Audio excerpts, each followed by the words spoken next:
ഞാൻ കേൾക്കാൻ വേണ്ടിട്ട് എന്റെ താത്ത ഇങ്ങനെ ഓരോന്ന് പറയണത്. അപ്പൊ ഞാനും എന്റെ കുട്ടി ഇവിടെ ഒരു അധികപ്പറ്റാണല്ലേ. ഞങ്ങളുള്ള കാരണം ഇവിടുത്തെ ചെലവും കൂടി. ഞാൻ എന്ത് ചെയ്യാനാ ഉണ്ണിയെ? അവരുടെയൊക്കെ ചെലവിലല്ലേ ഇപ്പൊ ഈ കുടുംബം തന്നെ പോണത്. അപ്പൊ അവരൊക്കെ പറയണത് നമ്മൾ കേൾക്കേണ്ടി വരും.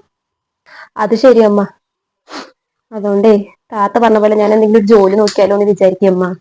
എത്രന്ന് വെച്ചിട്ട് അങ്ങനെ അവരെയൊക്കെ ബുദ്ധിമുട്ടിക്കുന്നത്. അതെന്തായാലും നന്നായി ഉണ്ണി. ഞാനിപ്പോ എങ്ങനെ നിന്നോട് പറയാൻ വേണ്ടി ഇരിക്കായിരുന്നു. എന്തെങ്കിലും ഒരു ചെറിയ ജോലി നീ നോക്കിക്കോ, അതാ നല്ലത്. അപ്പൊ നിനക്കും നിന്റെ കുട്ടിക്കുള്ള കാര്യങ്ങൾ അതുകൊണ്ട് കഴിഞ്ഞു പോവുമല്ലോ.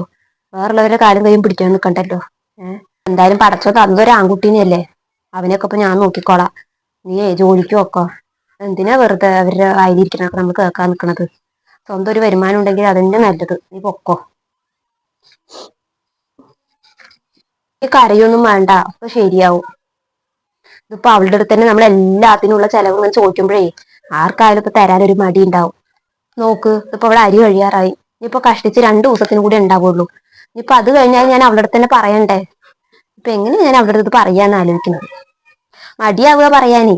ഇന്നെ ഇപ്പൊ കണ്ടോ ഈ പച്ചക്കറികളും സാധനങ്ങളൊക്കെ കഴിഞ്ഞു പറഞ്ഞപ്പോ തന്നെ അവളുടെ മുഖം കണ്ടില്ലേ നീ? ഓരോന്ന് പറയാൻ തുടങ്ങി. ഇപ്പൊ ഇതും കൂടി കഴിഞ്ഞു ഞാൻ എങ്ങനെ പറയാ അവളുടെ അടുത്ത്.